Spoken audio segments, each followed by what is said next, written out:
Bezrat Hashem, welcome back to Yeshivat Shalom Bayit. We're holding in Siman Yud Aleph Halacha Gimel in Shulchan Aruch Halachot Bezrat Hashem Gimel. Im nitparku mishziratan ונעשו 16 כשרים והוא שנשתאה בשיזור כדי עניבה לכתחילה טוב לקשור החוטין למטה כדלקמן בסעיף. Okay, so what happened was the tzitzit strings, right? Here's the tzitzit strings. You have 8 strings here. What happened was the person was not careful and they opened up. This tzitzit, as you see, it has like it's few strings together. So what happened was the strings opened up, and now instead of 8 strings, you have 16 now. Again, Zeniftach, it opened up. So now it became loose, and you have 16 instead of 8. You're supposed to have 8, right? So what happens if you have 16 now? Because that's not also. So ksherim, it still is kasher, right? As long as the rabbi says here, it's as long as it stays. You could see that it's actually. It's not going to open up the whole tzit, right? It's impossible that it's going to split in half. All the tzit. Why it's impossible? Over here because it has a knot. You have a knot over here, so it's preventing it. So as long as there's a knot that shows you that's actually one, that's still going to be kasher. It looks all loose. It looks like 16. All right, what's going on here? You're right. It looks here it's loose, but it's still not pasul. The Ashkenazim, the Haggah says, however, we have a custom. Here you're not going to see it because this is Talit Gadol.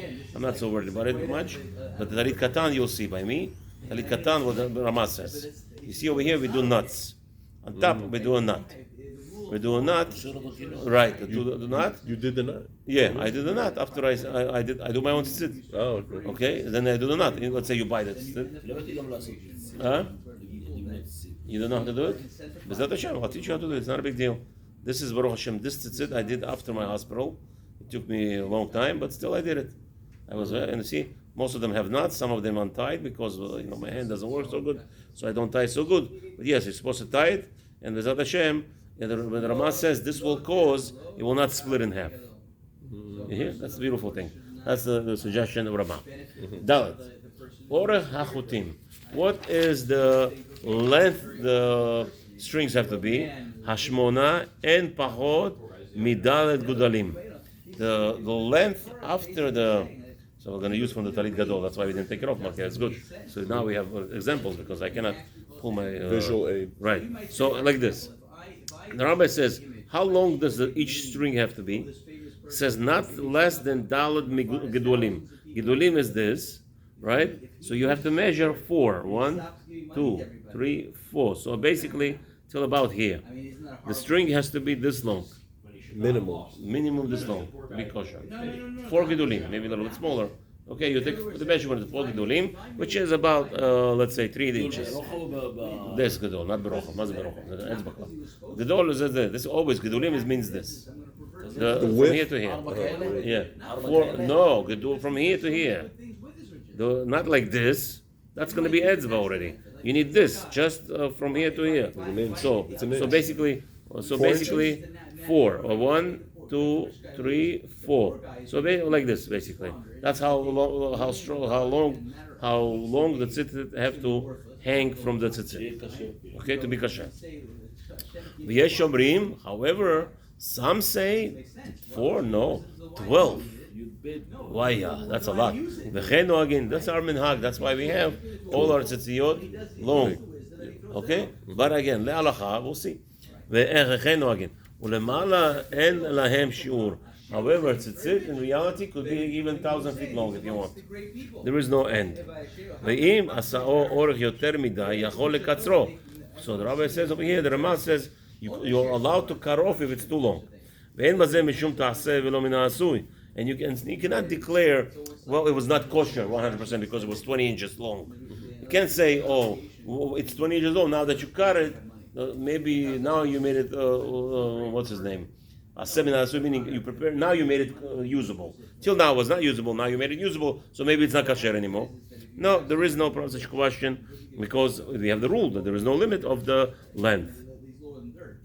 Okay, אחד מהחוטים, משום שאתה עושה בזה, אוקיי, אחד מהחוטים יהיה יותר ארוך כדי שיכרוך בו הגדיל. גדיל היינו החלק מהציצית שאינו ארוג. Okay, so one of them, I guess, he's going to go now into preparation. There's always one longer. Is that the one that makes the circles, the one that makes the knots? לאחר שנקשר. מלבד מה שמונח על הקרן הבגד. אוקיי.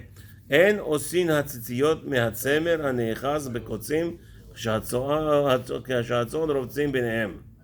Oh, so now there's certain rules. Certain rules how you prepare, what you use, what kind of material you use, what kind of the wool you use from the sheep. So he says like this: אין עושים הציציות שהצמר נאחז בקוצים. If as the sheep was walking, and we walked into, let's say, a thorn bush. Now the wool, what happens is now they have a lot of kotzim in it. It's destructive. So he says, even if you figure out a way to clean it up, I guess it says, ביניהם ולא מהנמנים הנתלשים מהבהמה ולא משיעורי אשתי שההורג משער בסוף הבגד. So he says that the strings they have to be, again, it has to be done lishma. Remember, the whole thing has to be prepared from the beginning of twining for lishma. So he says there's a problem if you use leftovers from, let's say, a beged, and then you made a thread out of it. That's going to be a problem already. Why? Because it was already prepared for a different cloth. It was a part of a cloth. So sometimes you have leftovers. A lot of strings of leftovers, right? So let's say that how they prepare a suit. Suit doesn't come like this, straight. They have a lot of strings that they connect together, right? And so then they have leftovers. So the Maran says, if you have these leftovers, since you did not have intention to use it for tzitzit, it's leftovers. You cannot use it anymore. It was used. The whole intention was for what? To make a cloth out of it. So just because you have kosher strings to make tzitzit, that does not make it kosher. And why are you not allowed to use leftover strings? It's also bizayon. Same thing. All the things that something happened to the wool, it's not 100% viable. You cannot use it. It has a lot of damage into it. So in that instance, it's going to be an embarrassment or lack of respect for the mitzvah. You cannot use it. What happened if the guy went ahead? He stole. He went to a barn or the other sheep bar, and he started shearing. Took off the wool, and he ran away. He stole all the wool. This wool you're not allowed to use ever to make the tzitzit. That mitzvah ba'avera. הוא גנב את זה. הוא גנב, הוא עשה את זה אחר כך. כן, אבל זה אסור. אבל מצווה כן קיימת. לא, פסולה. מה זה עכשיו? יש ציד פסולים. כשר? לא, פסולים. פסול אומר?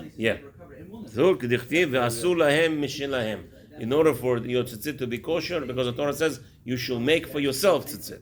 And it has to be yours, not stolen. ודווקא שגזל החוטין. אבל אם גזל צמר וצען חוטין, כשרים. Not like I said, see I open my mouth. The Rama says, no, it's not talking about that you stole wool. It's talking about you stole strings. You went to the store, Judaica store, and you stole tzitziot, strings. That is asur. But if you stole just wool, you went into the barn and you stole the wool itself, wool you could use for anything. חולצה הוא גנב. לא חולצה גנב. הוא גנב וול. לא, הוא אמרתי שהוא גנב את של השיפ. צמר. הוא גנב אותו צמר. צמר הוא גנב. אז הוא אומר לך, מרמה, לא מדובר פה שהוא גנב צמר ממש, הוא גנב, he stole strings that are ready to be used. That is going to be pasul, but even if it's kosher and it's pasul, it's not yours. Yeah. But Rama says it has to be strings, not wool. But if you stole a wool, the guy stole a wool, and he made out of them tzitzit, and then he wants to wear it, it's kasher, he could make a bracha, and miu, lechatchila, asur, la'asotan, therefore it's still prohibited to do. U'linyan bracha, ayin lekaman reish siman. So what about the bracha? So he says no, you're not allowed to do tzitzit out of it. If you stole the wool, tzimer. No. According to Maran, he just said tzemer gazul. So What is tzemer gazul? Gazul nistab kana b'mei shegazal chutei tzitzit mechavero. So according to Be'er Halacha, he doesn't really mean tzemer. It's talking about strings of tzitzit. Okay? מחברו באחד שהתיר להם בגנגדו, שילם לו עבורם, למה לא במתנה, אם מחויב לחזור. So there's a question. What happens is he stole the wool, or he stole the strings. How much cost the strings today? About $20 in the store. Yeah. Today to buy thick strings is about $20. So what happened was good ones. This is a good. Yeah, good just quality. Just this. Yes. Yeah, $20. No, I wish. Today's prices, everything's up. What are you gonna do? I think it's probably more than that right now. No, it could be. So anyway, he stole this for $20. Let's say $20, right? He stole the value. Now he went ahead and he put it on his tzitzit. The rabbi says, "I have a question. What happens?" Then he went to the store. He says, "I stole from you. Let me pay you." Okay, I cone is $48. I wish $20. I wish those days are long gone. Today, by the way, is Tavshin Pei Gimel. If you hear this video sometime later, I paid $48 for tzitzit now. Wool tzitzit. Hashem Rachem Aleinu. It used to be $25. We used to argue with a store owner. Now we're talking $65 already? Maybe in Florida. I was in Lakewood. In Lakewood, it was cheaper. Okay. Wow. So he says $65 in Florida. Lakewood is $28. What, talit katan? Talit katan, yeah, ready. No, but that's a high quality wool one. Not the What's the high quality? That's halacha. Yeah. Not the cotton one. We're talking about wool here, obviously. Zayin. Again, the purpose of halachot is not, we said already many times, the purpose of halachot is not to see how not to break the Torah. The purpose of halachot is how to elevate yourself, how to become better and better. That's the purpose of why we learn. Halacha zayin, chutin she'olin halava'a hi hadrei beinayhu uvdidei dame. So again, let's say if you borrow the strings. Can you make a bracha on them? No. Borrowing, it's not stealing. Borrowing, it's like yours. Right? When people come in the Beit Knesset and Shabbat, they're borrowing the right. So that's what you're talking about. Exactly. Beautiful. You could say that's a big machlokes, by the way. Yeah, beautiful. Malkiel, pay attention. Beautiful question. What's his question? Yes. People who walk into the shul and they borrow the talit from the midrash. They come to the shul. Useful question. So it's a big question by the poskim. If you are allowed to make a bracha on that's in the shul, you're borrowing. It's not yours. It's not yours. You're borrowing it. So again, the liba we poskim that you're allowed to make a bracha because it's kanui. What? Yeah, that's different halacha. That's a totally different halacha. That's not the reason.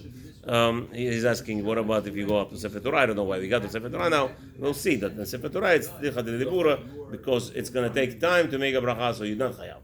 But really, you are chayav to wear when you wear tzitzit gadol. You must make a bracha late every time, even if you change it 10 times, 100 times a day, or off and off, without having intention to put it back on. You have to make 100 brachot. It's not a question.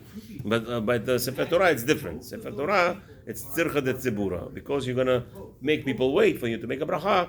Everybody's waiting for your aliyah. It's not a mitzvah for you to make a bracha in that instance. However, over here, because you borrowed the tzitzit, and now it's like yours. Since you borrowed it, it becomes like yours, and therefore that's what many people use over here, that you're allowed to make a bracha, even though it's a big bracha but discussion. Most Ashkenazi poskim say you're not allowed to make a bracha on borrowed tzitzit. Okay? We'll see. Yeah. כן, of course, אסור. חטא, הלכה סימן חטא, המשתחווה לבהמה, so somebody went ahead and bowed down to the sheep as a avodah zarah, right? A Jew. Pasul l'tzitzit. All its wool that's sheared off you're not allowed to do it for tzitzit. Today we have this problem with they're hiding it. This wig business is very horrible business. This wig business is very horrible business, and they discovered and they covered it up, which is a question you have to understand. HaKadosh Baruch Hu is so loving Father. He always gives us openings how to stop to do avirot. And what we do, we find a heterim to do avirot. Continue. There was a big discussion. You think for no reason, all of a sudden they started to find out that Indian women were sacrificing their hairs to their gods, and they were shechting it, whatever, they were cutting it off as a sacrifice. Yeah. And we have that concept of Nazir.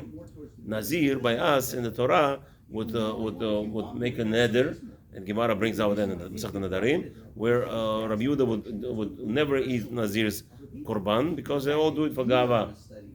But one time he ate from the Nazir's korban because he said this Nazir is special. What happened? This Nazir did it for a purpose. What was the beauty? The Torah says, what's the beauty of a woman? Beauty of a woman is her hair. Right? The beauty of a woman is her hair. That's why a married woman is not allowed to be uncovered. Hair. Why? Because another man will look at her and will get excited and he will marry her. And because to prevent that, the Am Israel, Bnot Israel chose on themselves to cover their hair, to not ignite the love or lust, a desire from another man. Therefore, it's prohibited for a woman to have hair uncovered. However, right? So in this case, the men also, if they have long hair, they look beautiful, right? Some custom have this, the famous thing when I was growing up was the samurais. They have long hair, look like a general, like a chashuv, important, right? Mm-hmm. So in olden days, so this tzaddik, he was once looking by the river. He came to drink water, and he saw the beautiful head of hair. So he said to Hashem, Gava came to him, the Satan. He says, look how beautiful you look like. All the women look at you. Everybody looks at you. You're drawing attention. You look a king. You're fit to be a king. So he says, yeah, in that case, I'm shechting all the hair. How am I going to shecht it? I'm not just going to go to a barber and shecht it. I'm going to do Nazirut and I'm going to make a mitzvah out of it. So he said to Hashem, I'm going to be Nazir.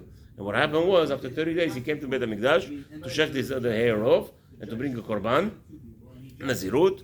And they're going to burn this hair, like, what's his name? Like the Nazir does. So Rabbi Yehuda says, this, I want to eat from his korban, because he did it L'Shem Shamayim. So, but you see, there is such a thing in the Torah, Nazirut. So women in India, what do you think they're going? They follow the Torah, everything, but they don't know what they're doing. So they have Avodah Zarah, made Avodah Zarah out of it. So it was just revealed about 7-8 years ago that all the wigs, most of the wigs in the market, had the woman of this woman from India. Mm-hmm. And then what happened? All of a sudden, he had some geniuses. They disqualified it. It's all a lie. Shmai, lie. Yes, no. The rule that I have is very simple. The rule is very simple. When Hakadosh Baruch Hu reveals you a secret, and everybody knows it's a horrible thing what we were doing. We're allowing our wives to wear wigs. It's a horrible disaster. You're going always into the question. Yeah, why? Because we're stuck. And the Kadosh Baruch Hu sends us messages, and we don't listen. We don't care about his messages, and we're gonna find a reason to allow it. And now, today, I wouldn't be surprised if the women still having what's his name? Their hair of the Indian hair. It's not a problem. Why should it be a problem? Yeah, they found the heter. They found the heter. Hashem, when Hashem exposes something, Hashem wants us to stop it. But people are not geniuses. They don't care about anything. The rabbis allowed us to wear a wig. There, let the woman to wear a wig. Don't. All the chatanim, anybody listens, don't wear a wig. Any woman, if you're Yirat Shamayim, if you want to care what Hashem wants, stop wearing a wig with Hashem. So now, also, like this, you see all of a sudden this guy performed Avodah Zarah with the sheep, and now they took off the wool. Can you use this sheep or not? The wool? Rabbi says no. So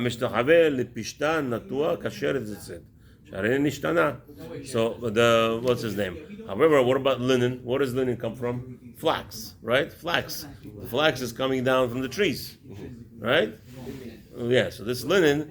However, Rabbi says if you made a tzitzit out of linen, even though this tree was served, in olden days, people bow down to a tree. Maybe all in India. In India today, there's 1,600 over here. Avodah Zarah. What over there? The Yeshu, these guys are Christmas trees. These guys. The Christmas trees, they don't bow down to it. Yeah, but it's an think ancient custom. It's an ancient avodah. It comes from that. It's avodah. I don't know exactly what they're doing. It's avodah zarah. I don't know if it's avodah zarah. There's some netiya to it. Nobody bows down to it. The Tanakh, Yirmiyahu, the people bow right, down but to I don't know trees. if they bow down. No, bow down to trees asur, right? But we're talking about now this flax, that linen is coming out not from that tree. I don't know if it's coming out from the tree, but it says if you had a tree that people bow down to, it says still you are allowed to use for the linen because it changes everything. It's once you prepare it, it's changed. Wool is wool. Okay. It's always wool. Okay, so therefore that's going to be asur. Tet. Yaseh nekev be'orech hatalit lo lemala Migil Etzbaot. So again, so in the you make a hole over here, right? Look at the talit, make a hole. The rabbi says it should not be more than three fingers from the corner, from the edge, on both sides, as we have here. You don't have 3 fingers. Remember, this is less than 3 fingers, right? 1, 2, less than 3 fingers. So it should be max. Max should be 3 fingers allowed. But Allah, look over here, they make it 2.5 fingers. 2.5 fingers, and that's what's going to be halacha. Siman 10, Be'orach Talit, Lo Lemala, Migil Etzbaot. Okay, Gudalim. So the Rabbi explains, let's talking about this three Etzbaot. Why? She'enu nikra kanaf. Otherwise, it would not be part of a corner. V'lo lemata mekashiur sheyesh mekesher godal al tziporen. But however, not smaller than at least 1. Right? So that's what we have here, 2.5 in the middle. Okay? Sheniman al kanav al kanav. Im haya lemata melo kesher godal. Haya tachad kanav. Okay? So there, you're not allowed to make it there. Umodin ze biyoshem velo be'alachson mina keren. So again, so it's not talking about, you don't do the measurement from this way, because like this you have trick already. If you take a look from here, from this edge to here, you have a problem. From here to here, you don't have a problem. It's surely the distance. So the Ramah says that's how you measure. You don't measure from here to here. You measure from here to there. Have a wonderful day, Hashem.